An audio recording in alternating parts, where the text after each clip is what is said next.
I have great news, everyone. I came up with another excuse to talk about Kings Island. I looked back at a couple of my old videos, and a while ago I ranked every single inversion at Six Flags Magic Mountain. So today we're going to take out that concept, and because Kings Island is more airtime focused than inversion focused, we're going to rank every single airtime moment at Kings Island. I do have 20 slots on this list, so we're going to go through all 20 of these moments. I did kind of have to stretch it out, so these first two we can argue in the comments if you think they're even airtime moments. It's honestly debatable whether they even give airtime. So we're gonna start with number 20, which is the turnaround on Orion. Really, this moment only gives airtime if you are in the front row left seat, and even then it's a very light pop. And that's just kind of disappointing because this element is profiled like a reverse treble clef, and obviously the treble clef on Fury is like one of my favorite elements of all time. Love that moment. It's an incredible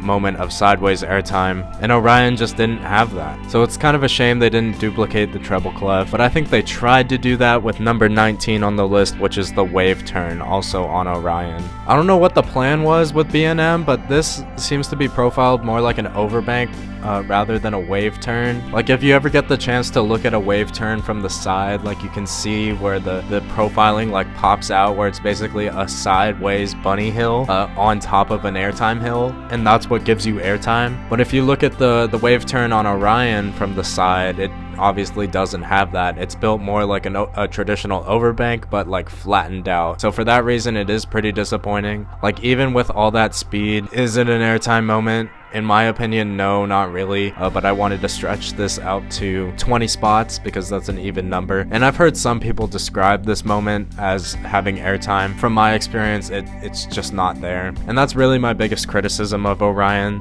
The wave turn and the turnaround back to back are two wasted elements in my opinion. And obviously Orion is not the longest attraction in the world. Like it only has 7 defined moments, and 2 of them are pretty pointless. And of course they're the first 2 after the big drop. So that's kind of a shame. But let's move up to number 18, which are the return camelbacks on Mystic Timbers. In 2018 and 2021, I remember these hills giving airtime, but in 2024, they just completely fell flat. I don't know if Mystic Timbers was running slower in 2024. I visited in early August 2024, and that was a really big disappointment, especially the camelback after the far turnaround on Mystic Timbers. That just had absolutely nothing. But one of my biggest takeaways from my rides on Mystic Timbers in 2021 was that the ride was a little inconsistent. Like during my night rides that year, the ride was absolutely hauling. It was spectacular, and unfortunately in 2024 I did not have the opportunity to ride Mystic Timbers at night. So for that reason,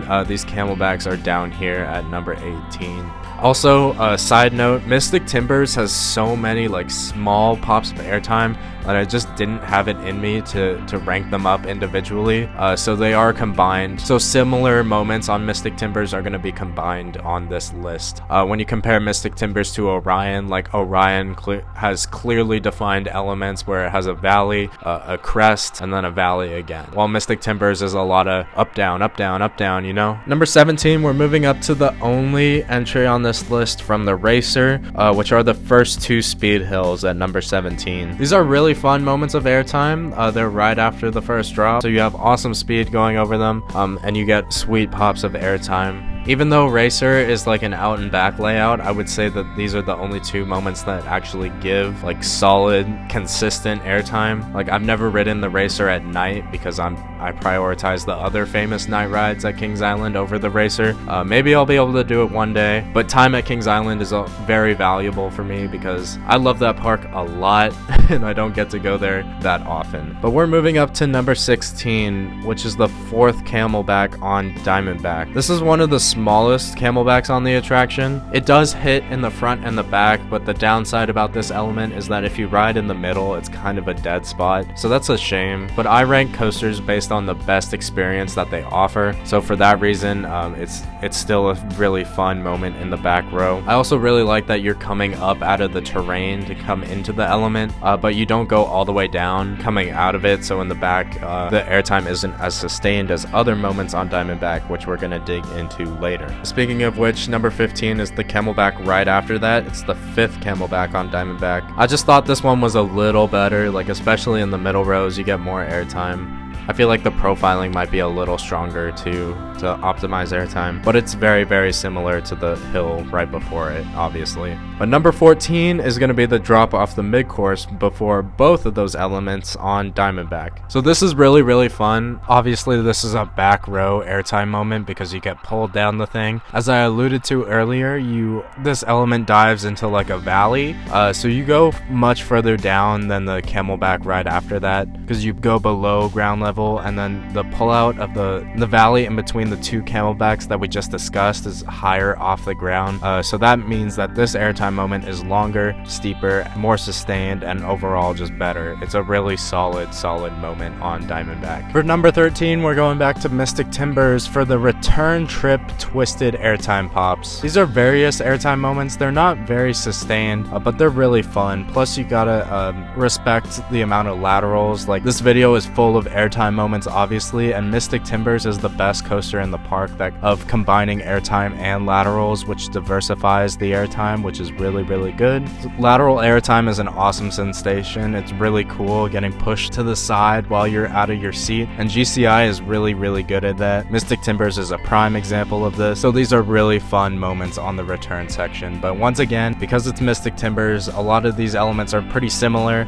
They're not sustained, they're not really defined, which is why I'm combining them all into this one entry here. But we're dividing the camelbacks that are larger and straight compared to the twisted airtime moments on the return section. At number 12, we have the 3rd camelback on Diamondback. This is the trimmed camelback on this hill, on this ride, and unfortunately it is pretty shaky. The valley coming into it is kind of gnarly. It's probably the shakiest part of the ride, which is a downside, but I don't think it's like a deal breaker or anything. It's still a really fun moment. Plus, it goes under the mid-course brake run. It's not close enough to be like a head chopper, but it's still a unique visual that the other camelbacks on this ride just don't have. I love that floating sensation. I've talked about it a few times on this channel, but it's just euphoric. It's magical. I love these B&M Hyper camelbacks, and this is like the first full-scale one that we've talked about so far, even with the minor inconvenience of a trim and the unfortunate roughness right before it. At number 11, we're returning to the Giga.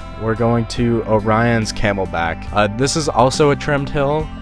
It's really fun, really sustained. It's a fantastic airtime moment. It feels very similar to moments on Diamondback, and I just love this sensation. Just like the 3rd camelback on Diamondback, this does have a trim, but once again, not that big a deal, in my opinion. We've now cracked the top 10, and we're going to Mystic Timbers for the 2nd camelback on the attraction. This one's really, really fun. It's just not quite as sustained as the 1st camelback, which we'll dig into later. It's a really fun moment. Right after this moment, you start getting into the laterals, but this camelback is pretty straightforward, so you don't quite get airtime and laterals, but it's still really fun, really sustained. It's an awesome moment, and I feel like it was defined enough to have its own entry on the list. At number 9, we have the outbound twisted pops on Mystic Timbers, which occur right after the 2nd camelback. These are spectacular when the ride is running fast. Like, I remember in 2021 when I got a night ride on Mystic Timbers, I was absolutely floored by these moments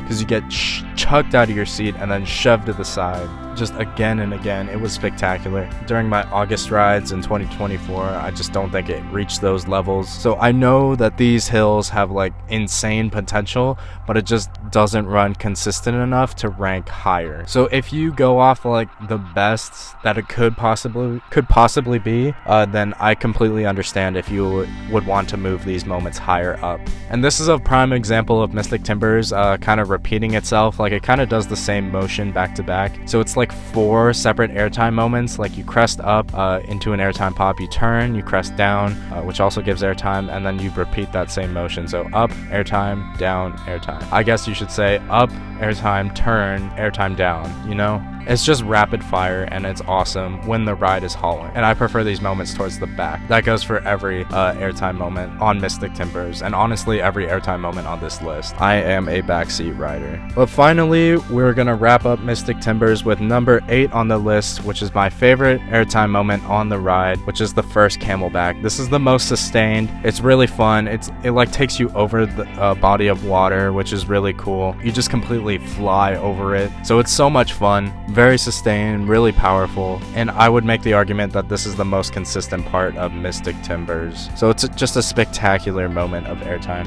At number 7, we're going to Orion for the Twisted Hill, which is the final element on the attraction. When I made my Orion review, I mentioned how this element is profiled a lot like the first element on Manta at SeaWorld San Diego, and I'm from Southern California, so I ride Manta all the time, and that's a really strong airtime moment, diving down under the bridge on that ride. So it's kind of cool that the first element on a family launch coaster is pretty similar to the last element on a massive Giga. That's kind of cool. They feel pretty similar because they both give airtime as you start dropping out of the turn.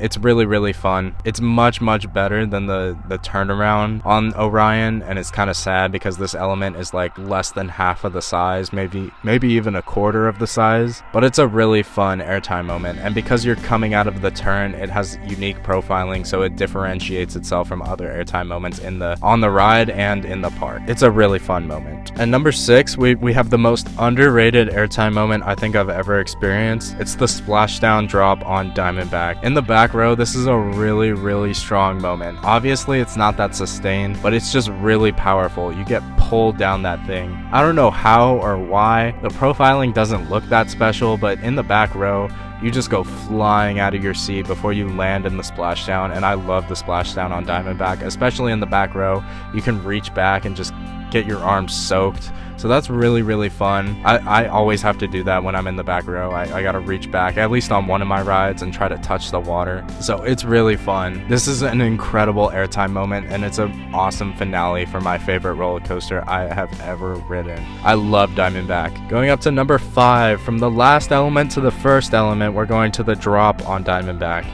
This is really, really fun. Unlike some other B&M hypercoasters, Diamondback drops from its maximum height all the way back down to ground level. You get the full strength of the airtime. It's just magical flying all the way down. It's unfortunate that this moment is overshadowed by Orion's height, speed, and drop, but this is still a very, very, very strong moment, and I absolutely love it. I'm gonna cover number 3 and number 4 at the same time. So at number 4, we have the second camelback on Diamondback, and on number 3, we have the first camelback on Diamondback.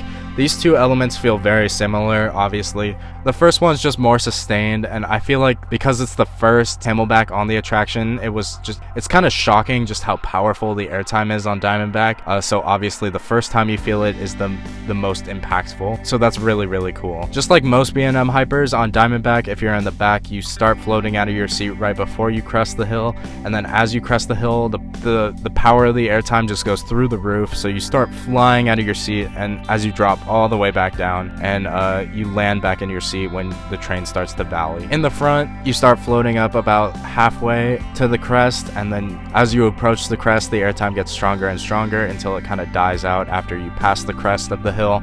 So these moments are better in the back, and I do think the first one is just a little bit better, but these are spectacular, spectacular moments on Diamondback. They are my favorite on the ride, so it's my favorite part of my favorite ride. I can't express how much I love these moments. Like these are the euphoric airtime moments that I always talk about, you know? But at number 2, we do have to go back to the Giga for the insane drop.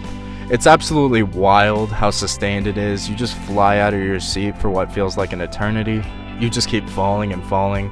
When I first rode this attraction, I was slightly disappointed because I just assumed that the airtime would be more powerful than the airtime on like a drop like Diamondback's. I wouldn't say it's more powerful. It's just as powerful, and it's way more sustained. So it's still really, really good, and that disappointment washed away pretty quickly as I got more re-rides on Orion. And of course, when I've revisited in 2024, I felt the same thing. It's very sustained, very awesome, it's great. Even after riding Fury in the same year, As Orion, I felt that the drops are like the same in quality.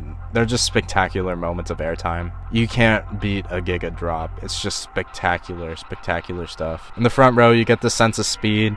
You don't float all the way down like you do in the back, but towards like the middle of the drop, you start floating out of your seat, and then you land in the valley. And obviously the valley of a Giga coaster is always pretty intense, especially on the B&M Gigas that I have ridden. But my favorite airtime moment at Kings Island is the speed hill on Orion. This is incredibly sustained. You pretty much fly out of your seat for the entire duration of the hill, front, back, middle, left, or right. You're gonna fly. It's very sustained, very powerful. Probably the most powerful airtime moment on any B&M that I've ever ridden. It's absolutely spectacular, and this might be the only element on this list that's a little better in the front. That being said, the difference in quality isn't that noticeable. It's spectacular in the front and it's spectacular in the back. So it's just one of those world-class airtime moments that you have to experience. Kings Island is obviously a very airtime loaded park, and I love airtime. Inversions are cool, airtime is my thing, you know? So I appreciate a park like Kings Island that's just absolutely loaded with roller coasters that are loaded with airtime moments. I do have to give out an honorable mention to the Beast. I used to think that this part of the Beast gave airtime in the back row, but as of 2024, I did not think that was the case. So you could put this part of the Beast as like an honorable mention. It's a pretty fun drop. The Beast is not focused on airtime, but I still love the Beast for what it is. It's still in my top 5 favorite coasters at the park. So I love Kings Island, and I'm very excited to return whenever that may be. So thank you so much for watching. Thank you for listening. Please like, comment, and subscribe. Do you disagree with anything on this list? Do you think I missed anything out? Is there an airtime moment that I missed on Banshee or in Vertigo or Bat for some reason? Please let me know. Thank you so much for watching, especially if you watch the whole thing. You are my favorite viewer. I can't put into words how much I appreciate you. Thank you so much, and I will catch you later.